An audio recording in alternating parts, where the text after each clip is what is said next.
Provisional members for all types, the engineer Annalise Gregorio. Present. From our representative Teddy Construction, we have Ms. Sheila Aguiar. Madam Chair, based on our attendance, we are now in forum. We call for. Thank you, Ms. Ira, for handling your order. Good afternoon, everyone. Welcome to the vivid conference for the project Asset Preservation Program. Preventive maintenance secondary roads, Batalon Bridge, along Sambuanga City Level and Papa Road. Contract ID is 24GA0142. Scope of works, Asset Preservation Program, preventive maintenance. Approved budget for the contract is 27,268,970 pesos. Contract duration is 291 calendar days. So, I'd like to remind you of the documents that bidders need to submit. This will be submitted to the central office. Class A documents, registration certificate from Securities and Exchange Commission, Department of Trade and Industry for sole proprietorship. Mayor's business permit issued by the city or municipality where the principal place of business of the prospective bidders is located. Tax clearance per Executive Order 398 Series of 2005 as finally reviewed and approved by the BIR. Statement of ongoing completed government private contracts for design and construction, including contracts awarded but not yet started. Valid pickup license and registration, valid PRC licenses for contractors, professionals, audited financial statements showing, among others, the perspective of total current asset and liabilities, stamp received by the BIR or its duly accredited and authorized institutions for the preceding calendar year, which should not be earlier than 2 years from the date of its emission. The bidder, indication for its net financial contracting capacity. For the technical proposal, the first envelope, bid security in the required form, amount and validity period. List of contractors' personnel to be assigned to the contract bid with their complete qualification and experience data. List of contractors' major equipment units with their own leased and or under purchase agreements supported by certification of availability of equipment from the equipment lessor vendor for the duration of the project. These equipment units must meet the minimum equipment requirements for the contract set in the BS. Therefore, omnibus sworn statement with a prospective bidder or its duly authorized representative form prescribed by the GPE. For the financial proposal, bid prices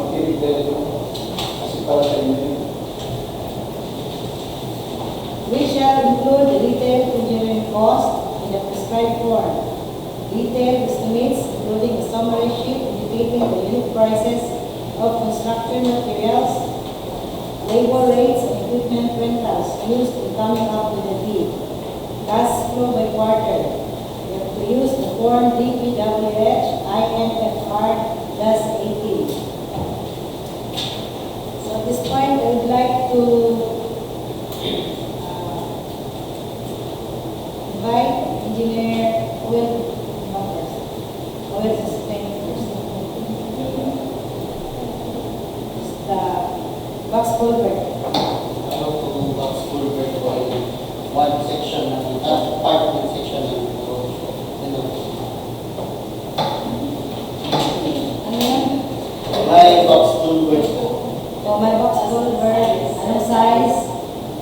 Parang 4.5 ata yung height. Tapos 4.5 by 3 by depende po sa concern.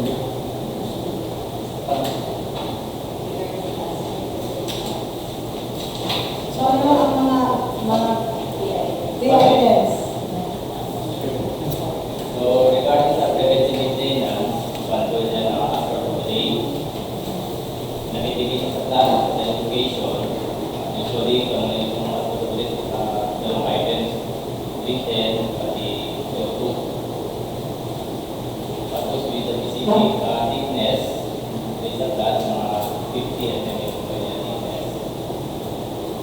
And then, regarding sa cost cover, na-provide po kami ng access po dito. So, kailangan natin ipa niya dito sa Kasapu. Kasi mahirap natin gawin one day kasi mataas yung height ng bus cover. So, na-prepare po kami ng showering. Ito din ako nag-octolas. During sa construction ng concrete. So, napupos kami ng road access na parang spillway type ng road access natin. Yan pa rin sa plano educated. Isa sa mga natin na projected na plano. So, any more questions? Pwede rin tayo special time ang sa plan. Okay. Meron na po yan sa box cover kasi hindi na standard pa. Okay. Sa height niya. Para tayo sa scaling ng class. Para nag-indicate sa mga bar bending, mga bar scale. Yun na. Yun na po. Lahat ng class. So, May plano na sila. yes, meron. So, wala kayong clarification?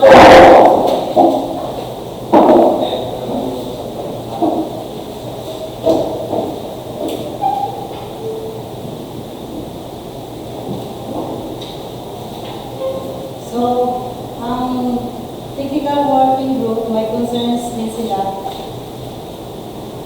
regarding mga accreditation. So, may thank you, Ma'am Ka. Okay. I hope it's okay to ask. Sino ba yung nag-attend from the contractor side?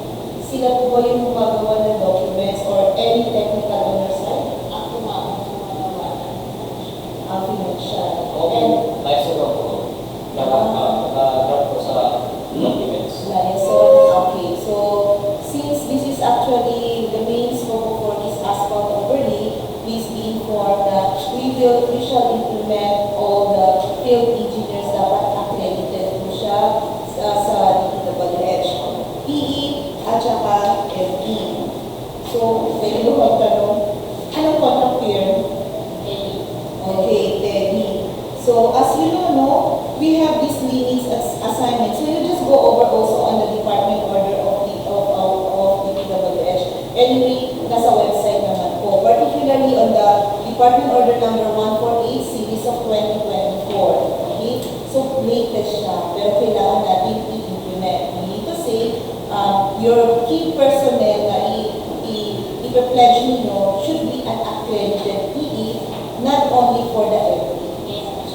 So, sana po meron. Although, there is also limits of assignment. So, hindi magkano po. So, more or less, pag 27, just go over on the DO kung pasok siya sa range. Kasi that is also one of the things na on the post-qualification period, i-check na rin. Kasi baka yung piniledge nyo na personnel, baka lumampas. O, especially on your own going, tapos siya yung bed, baka hindi naman siguro.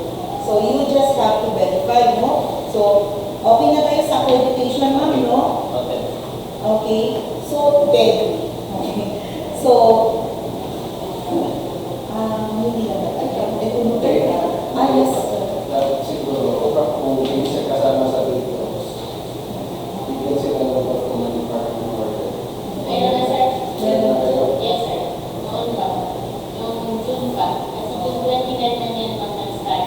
Oh, correct. That's so Alam good. niyo na. Yes, sir. Tapos, sir. O, re-iteration ng siguro to Sir Gar. And also for the minimum testing, materials apparatus. So, for Benham and Teddy or for the prospect leaders, please also adhere sa, kasi it is included in the technical component.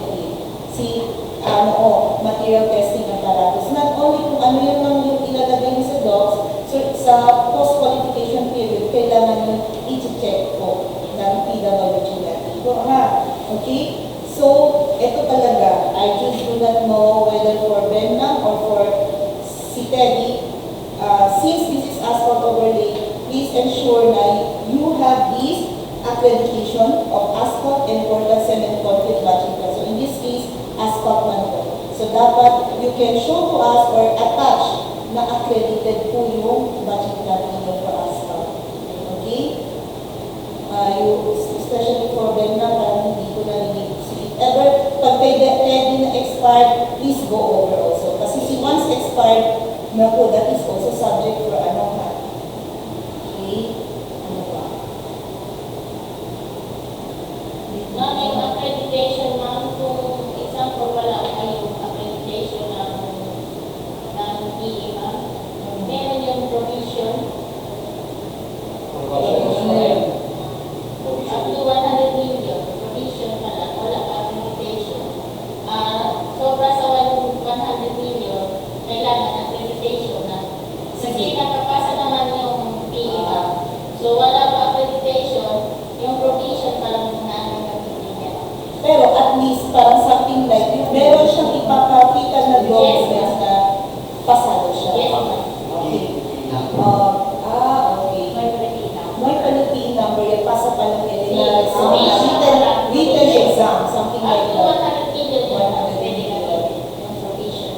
Pero sobra sa 1 million, dapat may accreditation na nakikita. Opo, sige. We will just have to double check, okay? We will go back to our department order Yes. na. Sige, okay. Ito yung hindi nangyayari, especially on the pledge of your equipment. Kasi, especially yung sino nagpe-prepare ng documents ninyo, copy-paste, copy-paste. So please be reminded na whatever plate number and equipment that you pledge in that contract, you will be i-check namin at saka tingnan. Kasi baka nga, during the post-qualification period, nag-invite ko kayo to verify, iba na yung equipment na pinapacheck, iba na yung plate number. So, there will be inconsistencies already. So, kailangan we have to avoid that. Kasi that is also grounds for disqualification. Okay?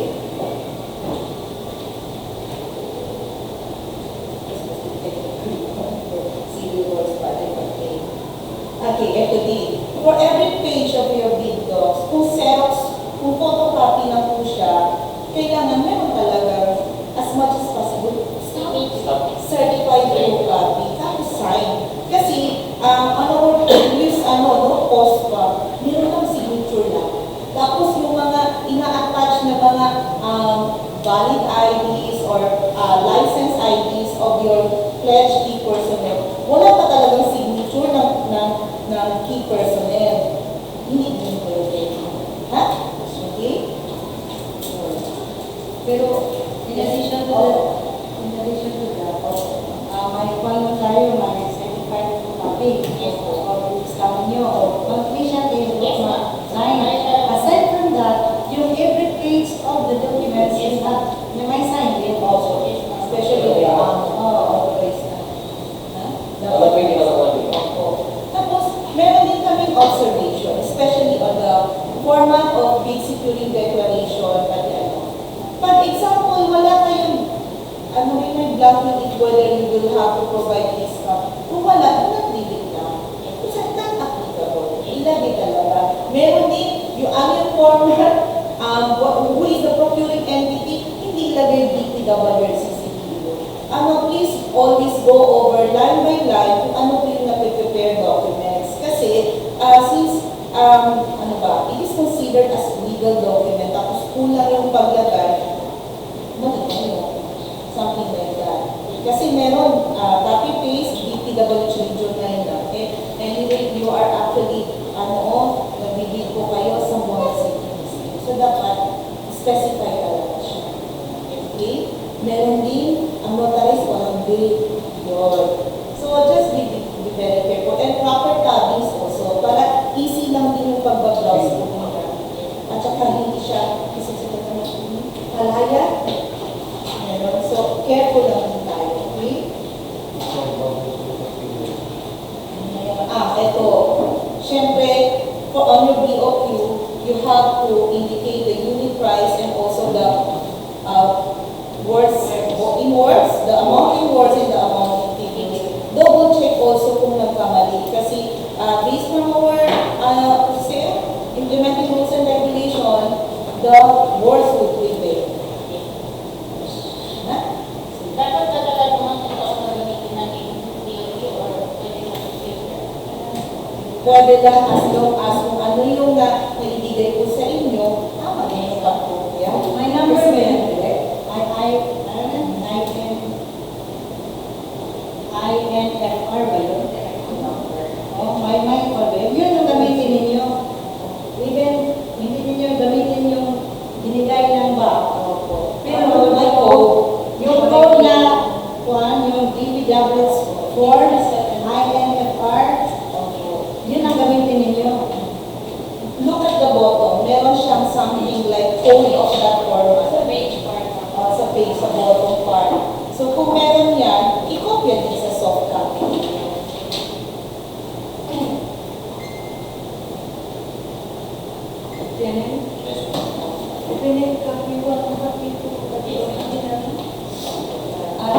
May last pa ako, of the record lang sana ito. Yun bang gamitin ninyo na lupa, yung form? Please naman, huwag niyong gamitin yung sa DPWH. Maggawa kayo lang sa inyo, yung i-copy na lang ninyo lahat, kung nakakuha kayo dun sa amin ng program, and then yun lang gamitin ninyo, hindi ganun ha. Of the record ito, kasi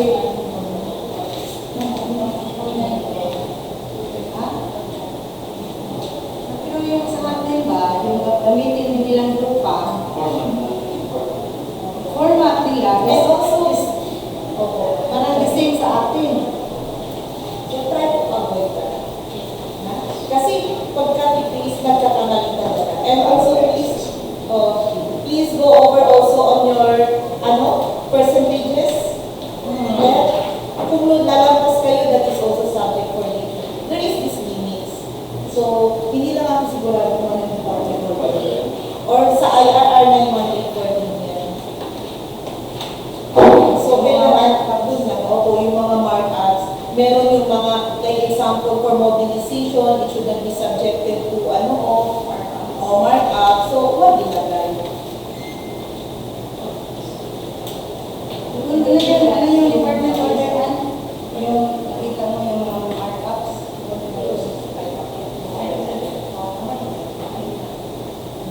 Pero nasa Pero IRR, kaya lang sa planning. parang ang balance AGC yan, sa yung AGC markup.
about 3 strikes po within a year.